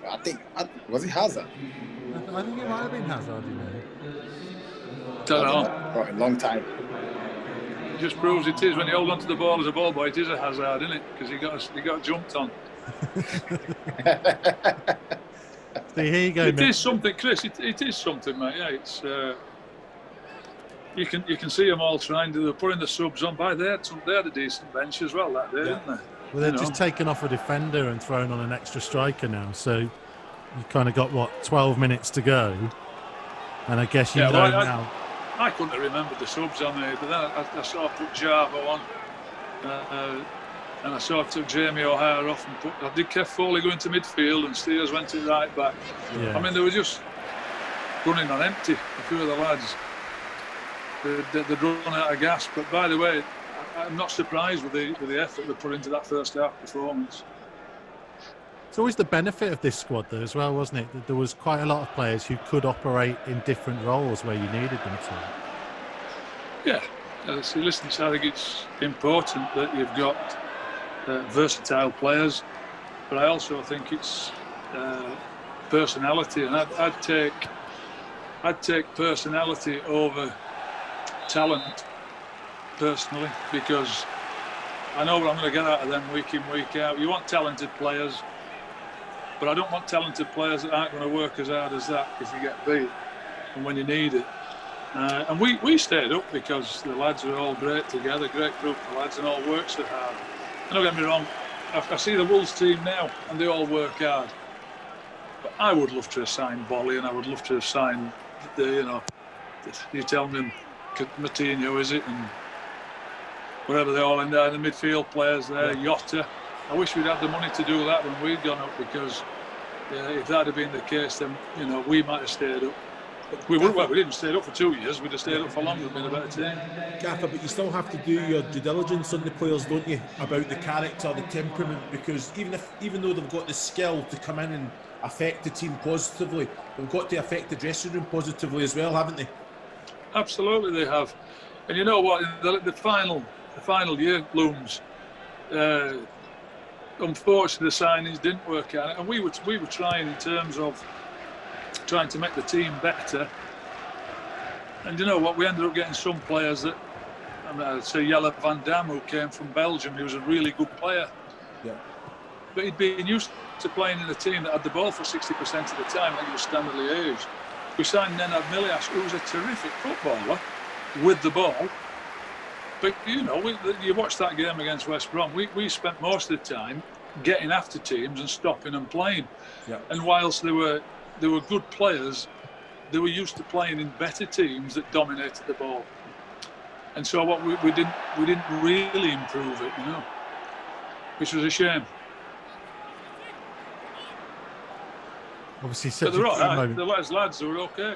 I liked them. They were good lads, Was Looms versatile? Would you have played him elsewhere? And goals. Oh, I don't know. Listen, Looms, I hate to bring it up, but after that miss for Scotland, I'm surprised you got another game playing up front for me, because we did put that on the Thursday morning. Can you remember? Gaffer, I never knew until we spoke to TC that you and TC were at the match. I never knew that you came up. You never told me. No. You called me after the match, and only when we done the old goal club with TC, I knew that you were there. Yeah. I remember I scored, I think, 8 goals in the next 5 or 6 games after that. And I remember it was away at Sheffield United. We beat them 3-1 on the night. Yeah. I'm in the shower, and I think you must have been watching the goals back. And I just remember you shouting in, Looms, how the F did you miss that? Tears coming down my face. But I'm being honest, it was probably the highest and lowest point in my career. But the place that I wanted to be was back in the dressing room. You knew you were going to get the banter, Neil Collins, the characters that there was. But there's no place I'd rather be. And I actually scored in my next match against Coventry, but the goal got disallowed because someone was offside. So yeah, I'm saying we put that chance on for you on the Thursday morning when you came back. We did it, and I remember we said, and we did it on purpose because it was always going to be like the elephant in the room. You'd turned up, you'd missed the chance, and everybody was like, "Can't believe Looms missed that." That was it. So it was right. Let's get it out of the way. We'll set it up and roll it right across and see if you can put it in. You don't remember? Let's just see. Right, done the job. What we did, we made. I know it wasn't funny to you at the time, but it was on the morning afterwards, or 2-3 days afterwards. It was a case of just saying, "Listen, Looms, it's missed. So what? You've got to carry on now and get on with it." And it got it out of the way. It was funny. It was. I thought it was funny how you took it really well. I mean, we weren't doing it for malice. We were doing it out of, I think, a bit of love for you, really. No, it was. Like I say, I think they understood how much it meant to me. And everyone was great. Like you say, it was just back to business. Probably a good thing that I was based down in England, because I think the Scottish press, they ran me for about 3 weeks up there. So, I dodged the bullet in that one. Oh, Looms, it's perfect. I mean, in terms of my job being the manager of Ireland, when we've had the games, I come home, and so I don't see every newspaper. I don't listen to radio stations, TV stations, and so I think for an international manager, I get Gareth Southgate. If he's having a tough time in England and his wife's going to the shop and they've lost the night before, I guarantee there'll be somebody in there saying, "Oh, they're hopeless, England. They should be changing the manager." And the kids will be getting it at school. Yeah. So playing for one, playing for your country, but then coming back to another one, I think is ideal. I really do. I totally agree. What do you think, Georgie boy? We actually had, I think we put a couple of posters on the wall, didn't we, in the changing rooms. It was good banter, but we all was right behind. We was right behind you, to be honest. The boys knew it happens in football, Yeah. So everyone was just looking forward to how you was going to react to missing the chance and coming back into the league, which, like you said, you did. Fair play to you to score so many goals after that, to prove your worth like you've always done throughout your career. So fair play to you, but it was good to have those the banter and also the miss, the photograph from the miss. Your facial expression. That's never left. We'll put it on to switch it on to you now, Georgie boy. You think the injuries that you had on your knee, you got to a club at Wolves Stature, which is a massive club. Then all of a sudden you have that season out where they get promotion to the Premier League. I already know you. I knew you when you were 16-year-old coming through at Colchester, and I was one of the experienced pros there. The mindset, the mentality, did you think that the chance was gone? You knew that you were going to come back, but the level that you have to get to is so much greater than where you were. at that point at Wolves, you knew you had to come back and give it everything, didn't you?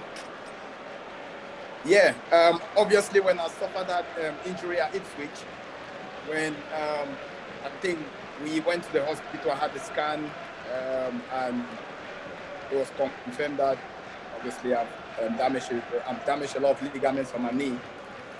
On the journey, on the coach journey back to Wolverhampton with the boys, I remember sitting at the back of the coach and just like focused my whole attention on supporting the boys, but at the same time telling myself I'm going to come back from this. It didn't matter how long I was going to be out for, and when I do come back, I'm going to have to work extremely hard to try and, you know, get myself back into the team to make sure I try to extend my stay at Wolverhampton, because before the injury, I think I was enjoying my time having the gaffer having just signed me from Colchester, from when I made my debut. The gaffer obviously came back in pre-season, and the gaffer we had a conversation with the gaffer and myself, and he said to me, "You've had a good second half of the season, but I'm looking at you obviously kicking on from here." And I think 4 games into the season, the injury happened to myself. But I knew, you know, after having the MRI scan, and we went to see the great Andy Williams, the surgeon, and he explained all the procedures that was going to be done on my knee and told me about the time scale I was going to be out for. Sitting there was a difficult moment for myself, and being told that you was going to be out for 8 to 9 months, all the way to 12, and your body may not come back to how you want it to be, and it was tough. But I knew where I've come from, the background I've come from, having worked so hard from Dudley Hamlet all the way to obviously Colchester, to obviously impress the gaffer to get me on board at Wolverhampton. I knew I had to definitely, every single day, had to come in, work throughout my rehabilitation without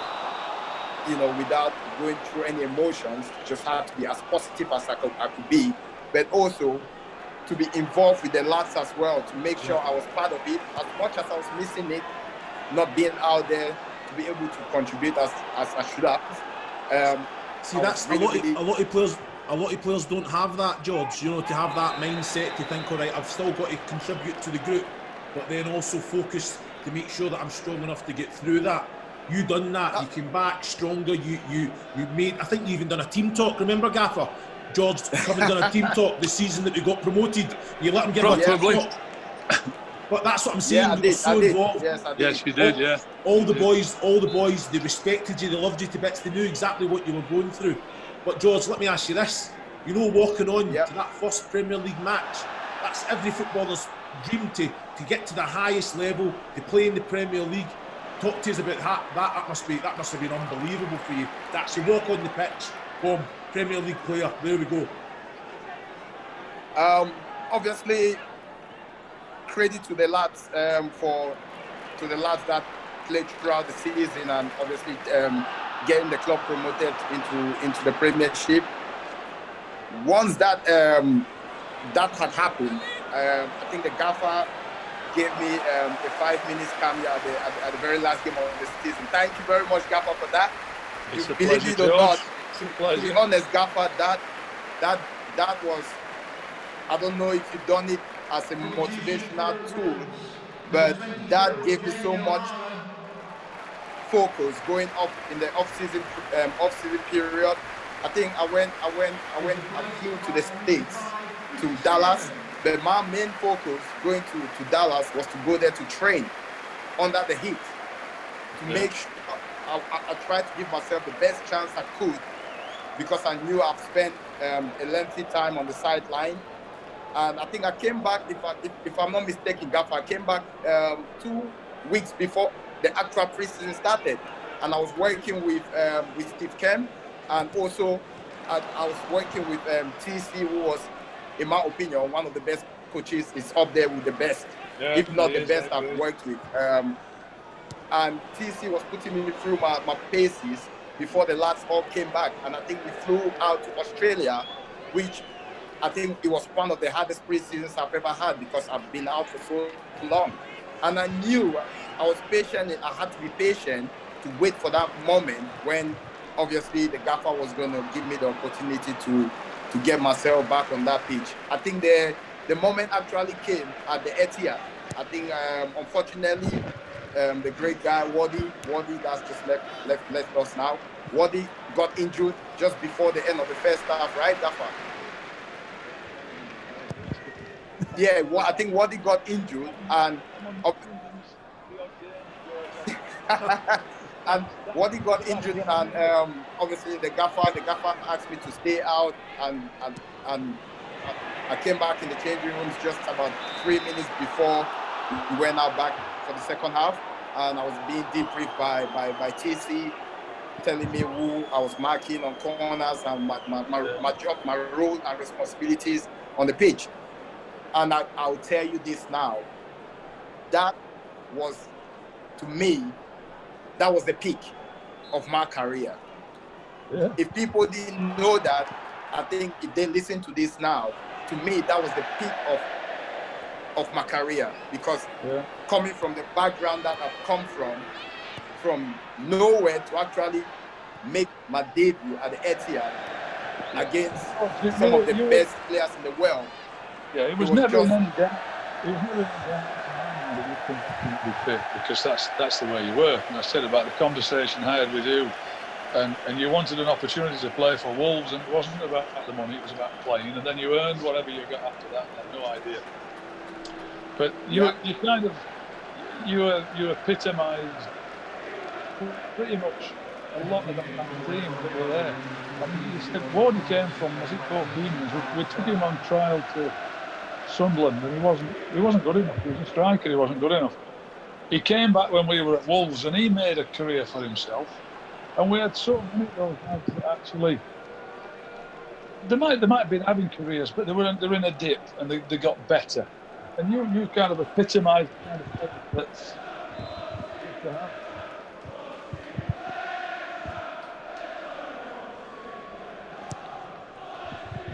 Would have been right here, all right? Yeah, thank you, Gaffer.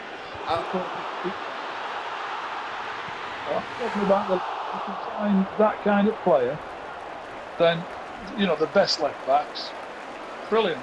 But we signed somebody who I thought had a chance. Me and Taff had seen, we thought he had a chance, and you took it with both hands, and ended up making Bloom Junior. I don't think you were in the Scotland team before you came to Wolverhampton. But you had, how many years did you have? 2 great seasons.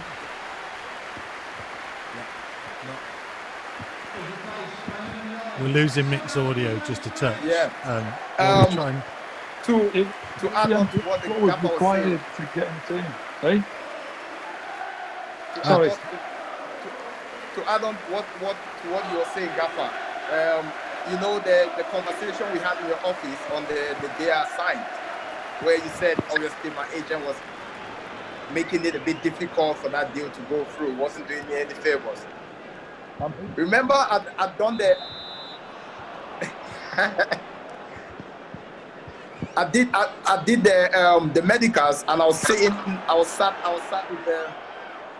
in the conference room at the time, and I was waiting. It's like, why is this taking so long?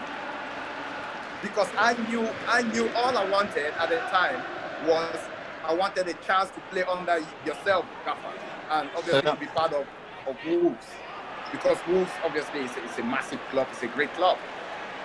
I don't know, I think I must have walked into the meeting when you all was trying to discuss with my agent and stuff like that. I must have walked and then asked for you to excuse me so we can have the conversation. Yeah. And I said, to be honest, all I wanted was a fair deal. Yeah. But the most important thing for me being here is the chance to improve under yourself, sorry. And I remember you shook my hand and told me, I'm going to go in there and make that happen for you, kid. And that was it. As soon as the gaffer went back into the office, into the meeting with the negotiators in there, within 5-10 minutes, it was done. And I don't know what at the time what my agent made about it, but I'm someone that's quite confident about myself. And to me, it was my career. It wasn't about the money. It was about the chance that I was being given by in my opinion, by one of the best managers. Well, George, in I the remember championship. I remember coming into that room. You were sat on your own, and you said, "Can I have a word with you?" And you and I did the deal in the end. Because he said, "Look, I only want a chance." I said, "Well, what would you be happy with?" And you told me. And I went in. I said, "Come on, if we can't do that, there's no point us talking. It's just ridiculous." So that's what he wants. Let's give it him. Oh, George, I tell you what, I wish all deals were like that. Nick, from a manager's point of view, it was hard beforehand. It was me talking to you, but it just doesn't happen now. It's like, who's going to let you talk to the manager? Mick, from a manager's point of view, we've just seen Richard Stearman try and run it clear to the halfway line and fall over. Oh man, that was hilarious because Steers came on and Steers was one of them defenders. And I have to say, it drives me mad. When they're running back towards their own goal, if somebody gives them a little tap, they go falling over. In fact, Christophe Berra developed it and all, and you couldn't knock him over with a baseball, that pistol. But if he's running back towards his own goal and somebody taps him, he goes sprawling. And Steers was one of them. When he rode the tackle, I thought, brilliant, he's going to keep going. But Gaffer, you know, you never gave those Gaffer, you never gave those powers during training, while training, never did.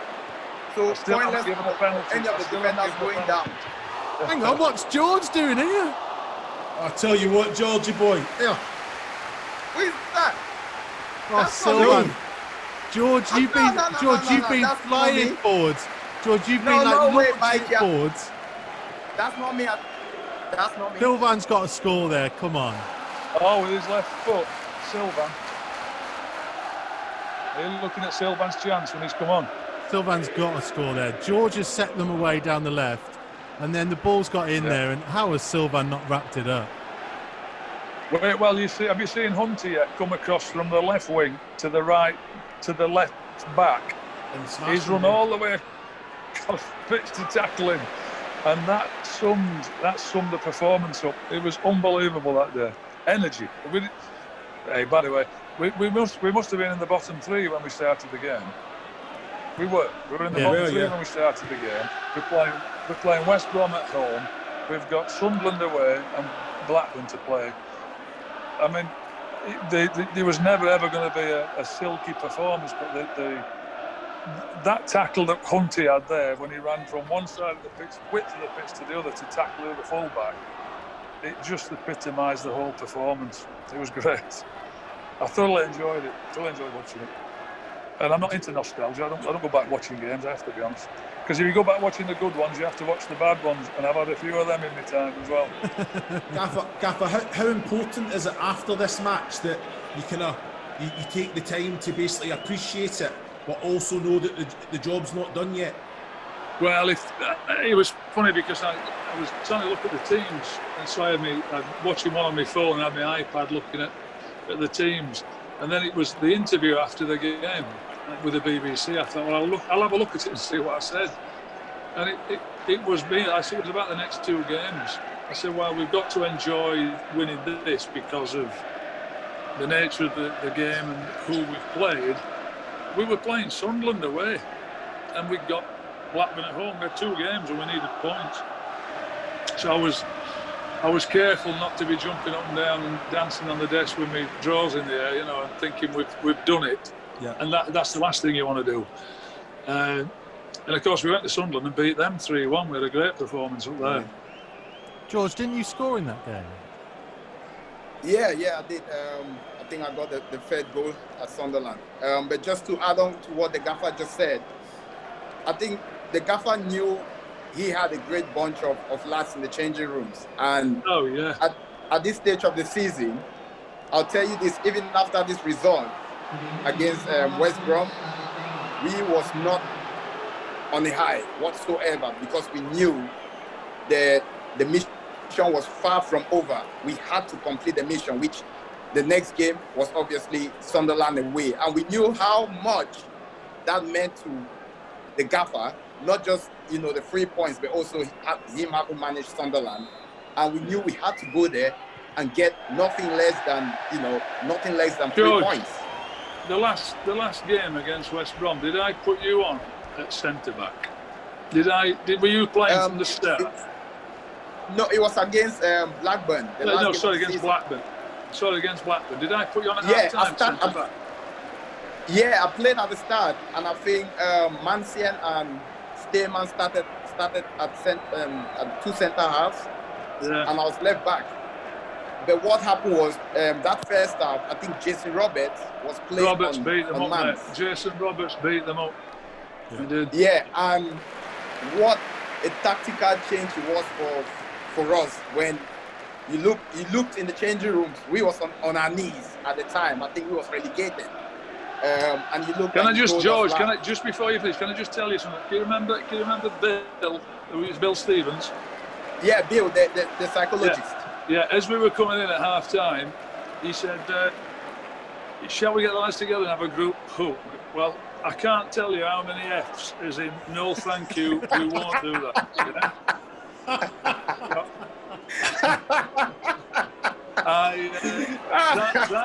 That moment in my career was defining because I was angry enough about being 3-0 down, but then when he said that, I nearly lost the plot completely. So. And then I had to go back and start making substitutes. Oh, we've been beaten up. Jason Roberts. By the way, he had a chance just after half-time to make 4, if you remember. Yeah, he did. He did. Yeah, Wayne with a great save. You know. So you went at half-time. You went after you had the debrief with us, and you've gone.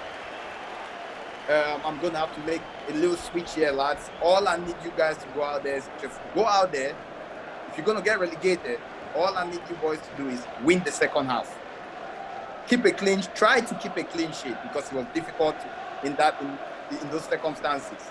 And you said to Mans, nothing to do with your performance, but I'm gonna have to switch things a little bit. And you've gone, George, I need you to slide into centre back, and then you brought Wardy to play at left back, and that was some tactical change because I knew I had to bring my physicality game. You had to beat him up, George. That's what you had to do. You had to stop him mauling into centre backs. That's what you had to do. I mean, Mance, I have to tell you, I loved Mance. He was a great one, a great player. But on that day, I'm afraid he was getting a doing. Yeah, so obviously, when I went, Jason Roberts missed the first couple of minutes, and I thought, how lucky are we? And that's when I realized, you know what? I'm going to have to be as physical. Every single contact, he's going to feel the full force of George Elokobi. And it was like that throughout the game. And then Jamie came through. Jamie O'Hara came through with a quality goal that we done the routine at the training ground a couple of times. And he came through, obviously, and scored in that. And then, Hunty lad, love you for it. I think it was unbelievable. I don't know about you boys. I'm sat here listening to George saying he was going to feel the full physical force of George Elokobi. And a shiver went down my spine then. I'm sure. Well, the gaffer must have seen this more than 1,000 times on the training ground. Oh yeah, George. I can't remember who you were going to punch one day. Somebody had insulted, and I had to get between, and I was trying to stop you, and I'd have been as easy trying to stop a snowplow. It would have been. Gaffer, I think it was Roger Johnson. Oh, I should have let you hit him. Oh no, I should have let you hit him. It was Rog. Gaffer, it was Rog. I've never lost my cool so much on the day. I wanted to smack him so hard. And George, I apologise. I apologise for stopping you. I really do. I'm sorry, I should have let it go. No, to be honest, Gaffer, because you, obviously, we was in the changing rooms and we knew how that affected us. We knew how we wanted to go about our business, and to be honest, that was the perfect opportunity for me to smack the life out of Rush. And you didn't allow me. So for that, I still hold you accountable for not letting me smack him, Gaffer. You hold me in complete contempt for not allowing you to do that. Oh, George. But, no, it was brilliant. When that second half, when we got the second goal and I could hear the Molineux rocking, the noise that came through the stadium, and I don't know at the time what was going on with the results. It was wonderful. I think the last 5 minutes or the last 10 minutes, it was like a keep ball between both teams because we knew we both stayed up. And I've never experienced that in football. And it was just the sheer joy of what it meant to the football club as a whole. But not just that, what it meant to you, Gaffer, and what it meant to us as players, and what it meant to me as an individual was just to be able to do it twice on a row with the budget that we had or you had at the time. It was great, man. It was fabulous. It was fantastic. It was fantastic for the football club. So it was one of the happiest periods in my career. It was brilliant. I loved it. I've enjoyed everywhere I've been. I can't say otherwise, but that was great. They were a great bunch of lads. But celebrating a 3-2 defeat at home is kind of strange, I have to be honest. Lads, I'm going to leave you and love you. I've enjoyed the chat. It's been great seeing you. Brilliant, Gaffer. Nick, Appreciate it's been it. brilliant. Thanks a lot, Gaffer. I'm in the middle of cleaning my car and it's still out there and I'm going to have to go and tidy up. So. Mick, George, thank you so much for joining us on this. It's been great to see you. Looms, brilliant. Thank you very much. Good to see you. My love to the family. Mikey, all the best. Ta-ra, all the best. Take care, Gaffer. Bye. Thanks, Thank you, Gaffer. Thank you. Thanks. Bye. Absolutely brilliant. And George, thank you so much as well. And I know I told you we were going to have you for 10 minutes. Thanks for having me. It's been slightly longer than 10, George. I apologise. That's all right. No, it was good to see some old faces, some very good old faces. It was lovely to see them. And also to obviously relive that moment, watching the game live and seeing all the different outcomes throughout the local derby on the day. It was fantastic. It was well worth it. Brilliant. Thank you, brilliant, Georgie boy. Speak to you soon. Thanks for having me. Enjoy yourself, lads. Have a good one, Georgie. Thank you. Thanks, Mikey. Thanks, Brucey. Thanks. All the best, everyone. Bye for now. Top man. So that was, this has been one of my favourite ones we've done, Looms. I don't think we really mentioned much of what went on in the game there throughout that second half. But it was one of those matches where you could see and you can hear when the boys talk about it. It's about that period, and that period meant so much to those guys. Yeah. No, you're spot on. I think it's just different class, getting the players' insight to what's going on in the dressing room. The manager then comes and says why he chose the team. Watching it, he's watched the full game earlier today just to jog his memory, and then it all comes flooding back. A massive match, a massive moment in that season that if it went the other way, then they would have been relegated. It's as simple as that. So the players had the character, the mindset to get the result when all the pressure was on. That says so much for the group of players that Mick McCarthy had collectively brought together. And then Mick, how he's so humble. He talks about the staff, TC, TAF. He gives credit to them because he isn't the manager that he is if they're not around him, and he surrounds himself with people that have opinions and they're not just yes men. He recruits players that are hungry, that have potential, that they actually get the best out of each other.